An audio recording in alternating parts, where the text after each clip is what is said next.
Selamat datang calon raja di tanah Jawa. Selamat datang di desa Banyu Biru.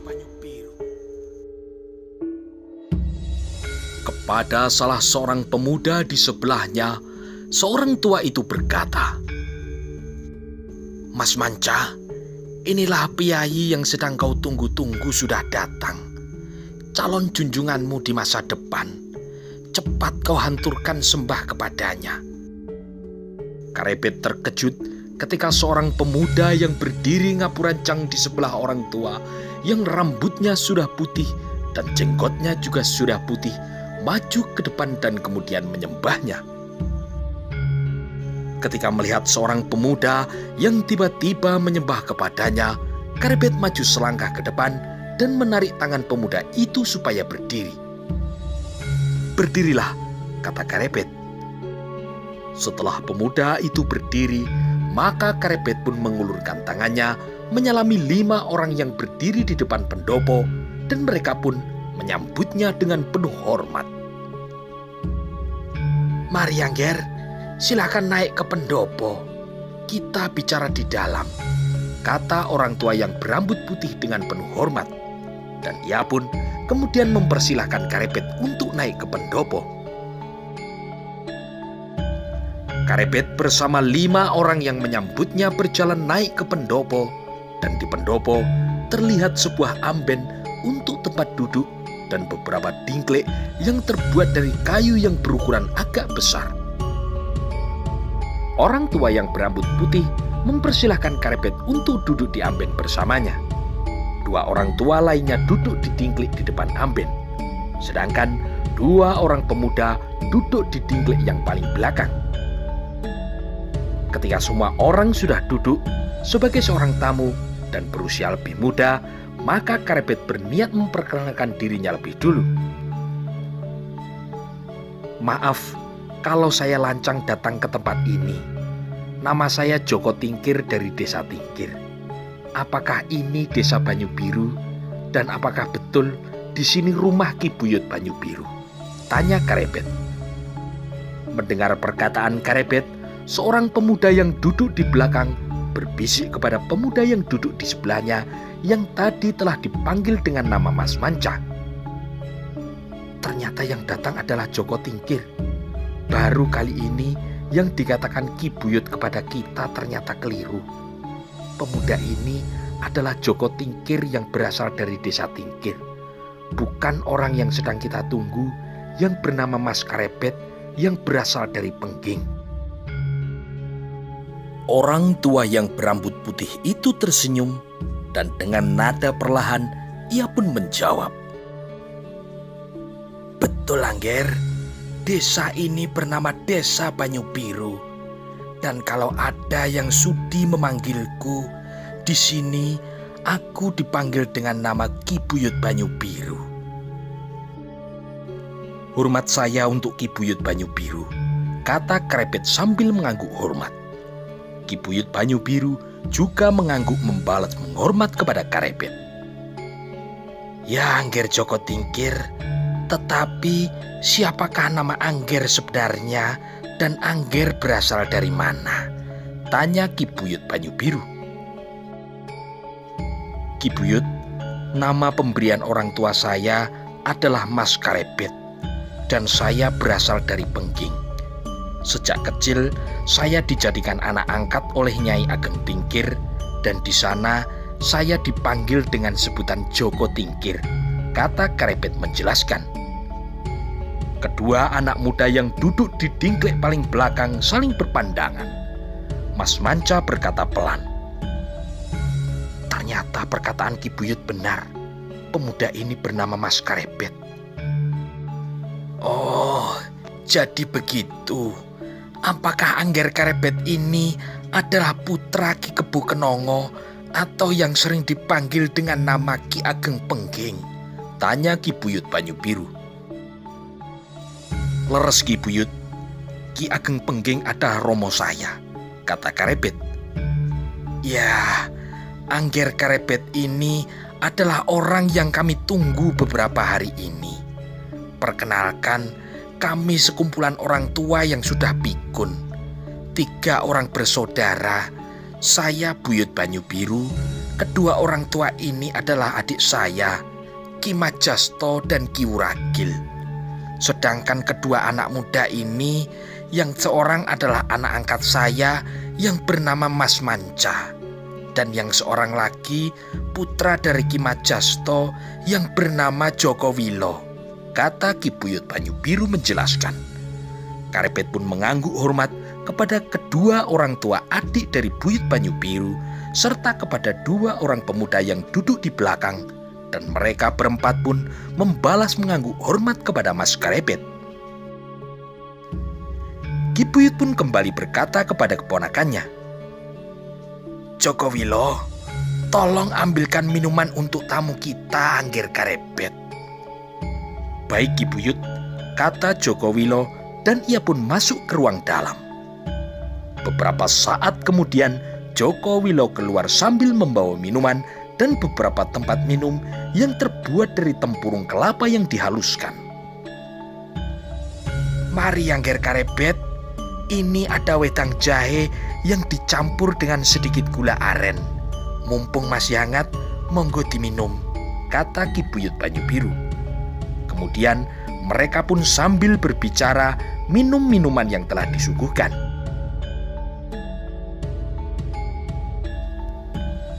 "Bagaimana Angger Karepet bisa sampai di Banyu Biru?" tanya Ki Buyut. "Ki Buyut, tadi malam saya bermimpi supaya saya segera pergi menemui Ki Buyut Banyu Biru," kata Karepet. "Angger Karepet berangkat dari Pengging tadi pagi?" tanya Ki Buyut. "Iya Ki Buyut," jawab Karepet. "Baiklah Angger Karepet, tadi aku berbicara kepada kedua adikku dan kedua pemuda ini. Firasatku mengatakan kalau Angger Karepet sore ini akan datang ke Banyu Biru," kata Ki Buyut Banyu Biru. "Angger Karepet, saya sudah mengetahui apa yang Angger alami. Sebaiknya Angger Karepet untuk sementara tinggal dulu di Banyu Biru, kira-kira 2 atau 3 condro. Nanti akan kita carikan waktu yang tepat untuk mencarikan jalan supaya Angger Karepet bisa mendapat pengampunan dari Kanjeng Sultan Trenggono," kata Ki Buyut Banyu Biru.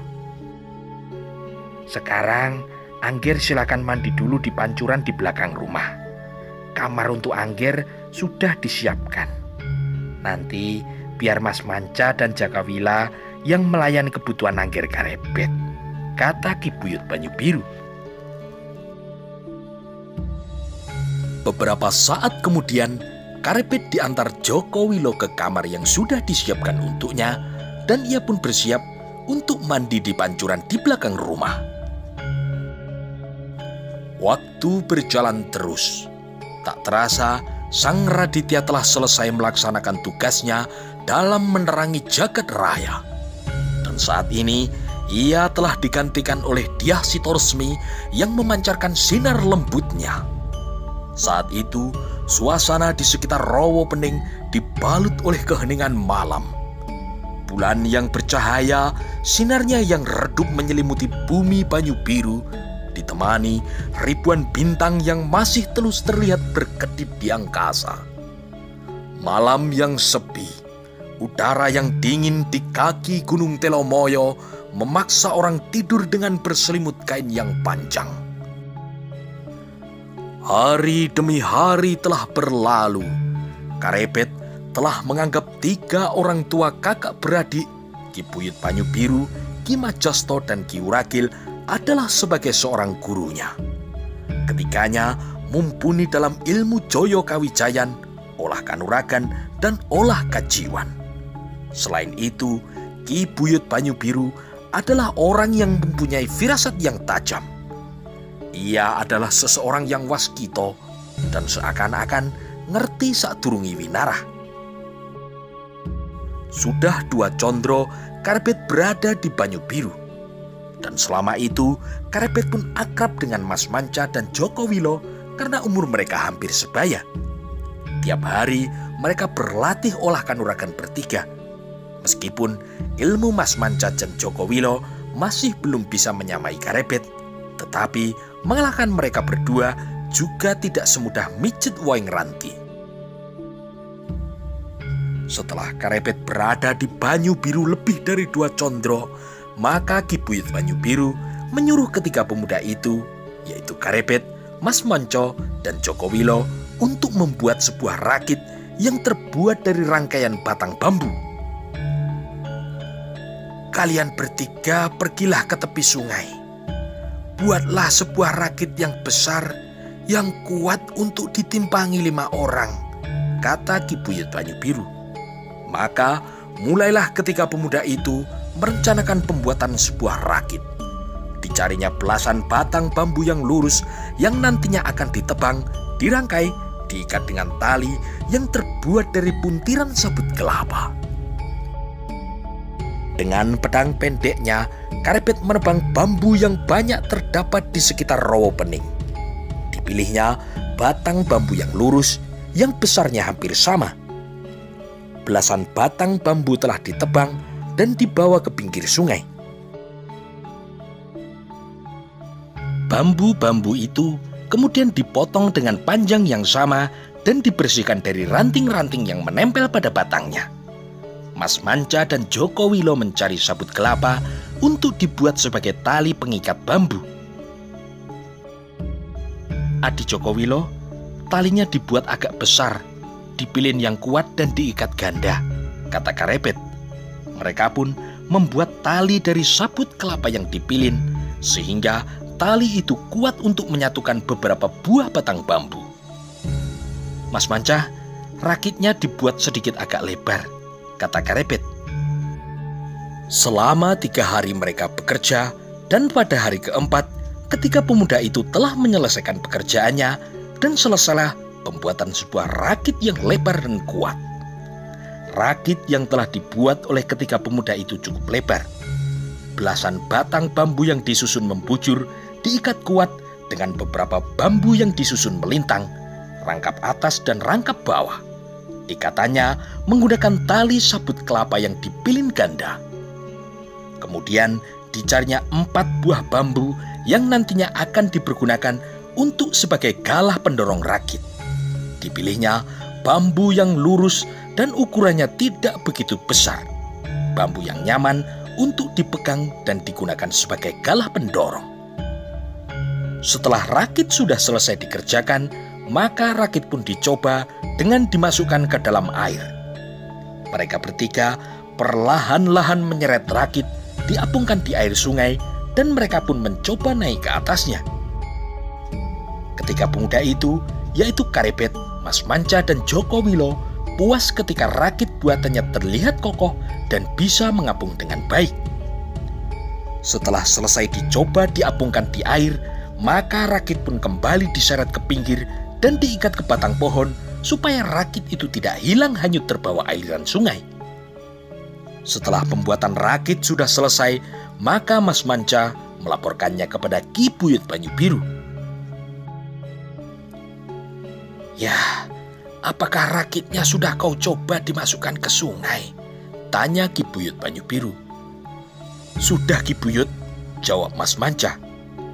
"Baiklah, nanti malam kita berkumpul di pendopo untuk membicarakan langkah-langkah selanjutnya," kata Ki Buyut Banyu Biru. Malam harinya, Ki Buyut Banyu Biru mengajak semuanya berkumpul dan membicarakan langkah-langkah yang nantinya akan dilakukan oleh Karebet untuk mendapatkan pengampunan dari Kanjeng Sultan. Semuanya hadir, 3 orang tua, Ki Buyut Banyu Biru, Ki Majasto, dan Ki Wuragil, ditambah 3 orang pemuda, yaitu Karebet, Mas Manca, dan Joko Wilo. "Tadi Mas Manca melaporkan kalau pembuatan rakit sudah selesai dikerjakan. Rakit itu nantinya merupakan salah satu sarana yang bisa digunakan oleh Angger Karebet menuju ke tempat untuk mendapat ampunan dari Kanjeng Sultan," kata Ki Buyut Banyu Biru. "Beberapa hari lagi, pada saat bulan purnama, Kanjeng Sultan Trenggono akan pergi berburu ke hutan Prawoto," kata Ki Buyut menjelaskan. Angger Karebet, pergilah Angger ke perkemahan Kanjeng Sultan di hutan Prawoto. Nanti Angger akan diantar oleh Ki Wuragil, Mas Manca dan Joko Wilo. Tetapi sebelum sampai di perkemahan, Angger Karebet harus mencari seekor kerbau liar di sekitar hutan Prawoto, kata Ki Buyut Banyu Biru melanjutkan. Dari dalam ikat pinggangnya, Ki Buyut Banyu Biru mengeluarkan sebuah kantong kecil yang terbuat dari kain. Di dalam kantong ini ada segumpal tanah liat. Masukkan tanah liat ini ke dalam telinga seekor kerbau liar yang Angger temukan di hutan Prawoto. Maka nanti kerbau liar itu akan mengamuk di gubuk perkemahan yang ditempati oleh para prajurit Demak di hutan Prawoto.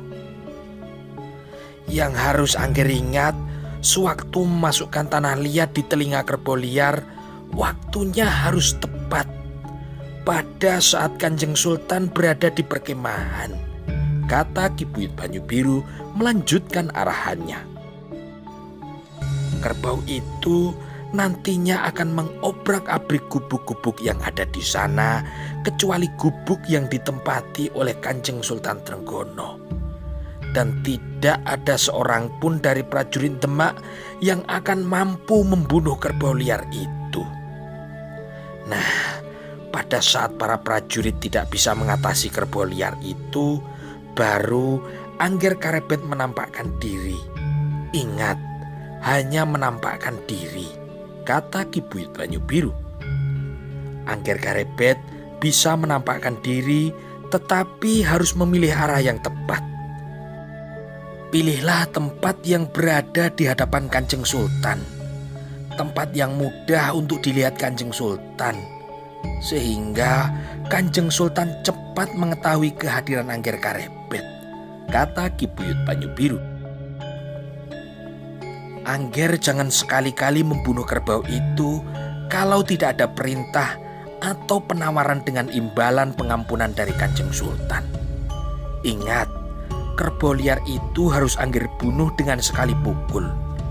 Tetapi jangan lupa, sebelum dibunuh, tanah liat yang ada di dalam telinga kerbau liar itu harus dikeluarkan terlebih dahulu. Karena apabila tanah ini masih ada di telinganya, kerbau itu akan sangat susah untuk dibunuh. Lalu Ki Buyut Banyu Biru berbicara seakan-akan kepada dirinya sendiri. Aku percaya Angger Karebet mampu membunuh seekor kerbau hanya dengan sekali pukul.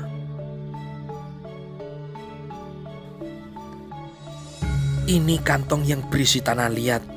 Silakan Angger terima, kata Ki Buyut Banyu Biru. Karebet pun menerima kantong yang berisi segumpal tanah liat pemberian Ki Buyut Banyu Biru.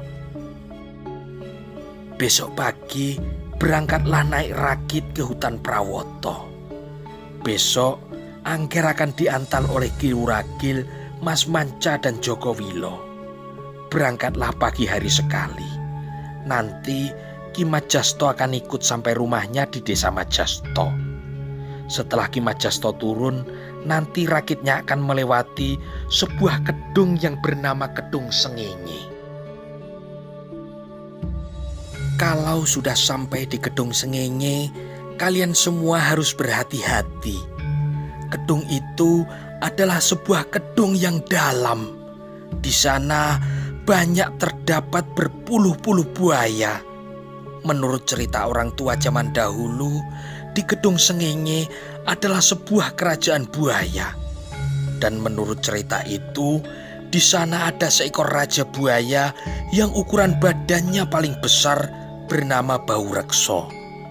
Sedangkan yang ukurannya berbadan sedikit lebih kecil adalah patih buaya yang bernama Jalumampang, kata Ki Buyut Banyu Biru. Sampai larut malam, Ki Buyut Banyu Biru masih memberikan beberapa arahan yang harus dilakukan oleh Karebet untuk mendapatkan ampunan dari Kanjeng Sultan. Keesokan harinya, ketika matahari mulai memanjat naik, Ki Buyut Banyu Biru melepas mereka berlima naik ke rakit untuk menuju ke hutan Prawoto. Beberapa bungkusan telah dibawa oleh mereka yang berisi bekal makanan dan minuman, serta tidak lupa pula di dalam bungkusan terdapat 4 buah pedang pendek. "Kami berangkat sekarang, Ki Buyut," kata Karepet. "Iya, Ngger, hati-hati di jalan. Aku hanya bisa nyangoni selamat," kata Ki Buyut Banyu Biru. Setelah semuanya siap, maka mereka berlima, yaitu Ki Majasto, Ki Wuragil, Mas Manca dan Joko Wilo, serta Karepet naik di atas rakit, dan dengan mendorong 2 buah galah panjang ke arah belakang, maka rakit pun perlahan-lahan bergerak ke depan mengikuti aliran sungai. Dengan menggunakan masing-masing sebatang galah, Mas Manca dan Joko Wilo mengemudikan rakit agar bisa bergerak ke depan. "Kita sebetulnya lebih cepat kalau berjalan kaki. Naik rakit seperti ini jalannya seperti siput," kata Joko Wilo sambil mendorong galah bambu ke arah belakang sehingga rakit melaju ke depan dengan cepat. Menjelang tengah hari, rakit telah sampai di sebuah tempuran sungai, dan Ki Majasto meminta rakit untuk menepi. "Aku turun di sini. Kalian tetaplah meneruskan perjalanan ke hutan Prawoto berempat," kata Ki Majasto. "Ngger Joko Wilo, kau turuti segala perintah Ngger Karepet," kata Ki Majasto. "Baik Romo," kata Joko Wilo. "Baik Ki Majasto, mudah-mudahan suatu saat kita dapat bertemu lagi," kata Karepet. Mereka pun kemudian berpisah. Ki Majasto turun di dekat tempuran sungai, sedangkan 4 orang lainnya tetap berada di atas rakit untuk melanjutkan perjalanan ke hutan Prawoto. Rakit didorong maju. Penumpang rakit tinggal 4 orang, seorang tua, Ki Wuragil, dan 3 orang anak muda, yaitu Karepet, Mas Manca, dan Joko Wilo. Rakit bergerak terus. Matahari sudah sedikit condong ke barat, dan mata Karepet yang tajam melihat ada sesuatu yang bergerak di permukaan air jauh di depan rakit. "Ada sesuatu yang bergerak jauh di depan. Hati-hati, kita sudah memasuki daerah Kedung Sengingi. Kedung ini airnya dalam. Persiapkan pedang kalian," kata Karepet. Mereka berempat lalu mengambil pedang pendek dari dalam bungkusan dan menyangkutkannya pada ikat pinggang mereka. Mas Manca dan Adi Joko Wilo dorong rakitnya supaya jalan tidak terlalu ke tengah sungai. Jalankan rakitnya agak ke pinggir, supaya kalau kita menggunakan galah dengan satu lompatan, kita bisa mencapai tepi sungai. Mas Manca dan Joko Wilo mendorong galah ke arah kanan, maka rakit perlahan-lahan bergerak ke kiri, bergeser agak ke pinggir sungai. Setelah agak di pinggir, galah didorong ke belakang, maka kini rakit pun melaju ke depan. Karepet melihat ke arah depan, dilihatnya air sedikit bergelombang. Tatapan matanya yang tajam melihat ada sesuatu yang bergerak-gerak di bawah air. Tetapi Karepet melihat sesuatu yang bergerak di dalam air bukan hanya satu, tetapi itu berjumlah puluhan. Pada saat rakit berada hanya beberapa langkah dari tengah-tengah Kedung Sengenge, tiba-tiba semua orang yang berada di atas rakit melihat di tepi sungai, di sebelah tanaman perdu, ada seorang gadis yang sedang berjalan membawa sebuah jon tempat air. "Aneh, di tempat yang seperti ini masih ada seorang gadis yang akan mengambil air di sungai. Hati-hati, ada sesuatu yang tidak wajar. Mas Manca dan kau Joko Wilo, jalankan rakit ke arah gadis itu," kata Ki Wuragil. Pelan-pelan dengan penuh kewaspadaan, mereka menjalankan rakit menuju ke tempat gadis yang akan mengambil air. Mereka berempat memandang ke arah gadis pembawa jon yang sedang berjalan yang berada di samping sebuah gerumbul di tepi sungai. Beberapa saat kemudian, rakit yang ditumpangi telah berada tepat di tengah-tengah gedung sengenge. Tetapi alangkah terkejutnya mereka berempat ketika mereka tepat berada di tengah-tengah gedung sengenge. Ternyata perempuan yang membawa sebuah jun itu telah hilang di balik gerumbul. Gerumbul perdu yang hanya setinggi lutut dan tidak terlalu rapat mampu menyembunyikan gadis pembawa jun. "Gadis itu sudah tidak kelihatan, Kakang," kata Joko Wilo. "Ya, gadis itu tidak ada. Ia telah menghilang," kata Mas Manca. Mengetahui keadaan yang tidak sewajarnya, Karebet pun segera menghimpun kekuatan aji lembu sekilan untuk melindungi dirinya, dan ia pun kini bergeser ke tengah rakit. "Semuanya ke tengah rakit, jangan berdiri di pinggir," kata Karebet. Ketika keempat orang itu telah berada di tengah rakit, terasa rakit pun terguncang hebat dan muncullah berpuluh-puluh buaya di sekeliling rakit. "Banyak sekali buaya di sini," kata Mas Manca. "Ya, banyak sekali. Ada berpuluh-puluh buaya di sekitar rakit," kata Joko Wilo. Ki Wuragil memandang di sekeliling rakit. "Perkiraan saya yang sudah kelihatan sekitar 40 ekor buaya. Ditambah 2 ekor buaya yang menjadi pemimpinnya. Itu belum termasuk buaya yang masih berada di dalam sarangnya. Lihat itu, di tepi sungai gerumbul perdu tempat hilangnya gadis tadi, ada 2 ekor buaya yang badannya paling besar," kata Ki Wuragil sambil menunjuk 2 ekor buaya yang berbadan paling besar. Menurut cerita Ki Buyut Banyu Biru, buaya yang paling besar adalah seekor raja buaya yang bernama Bau Rekso. Dan di sebelahnya itu pasti adalah patihnya yang bernama Jalu Mampang, kata Mas Manca.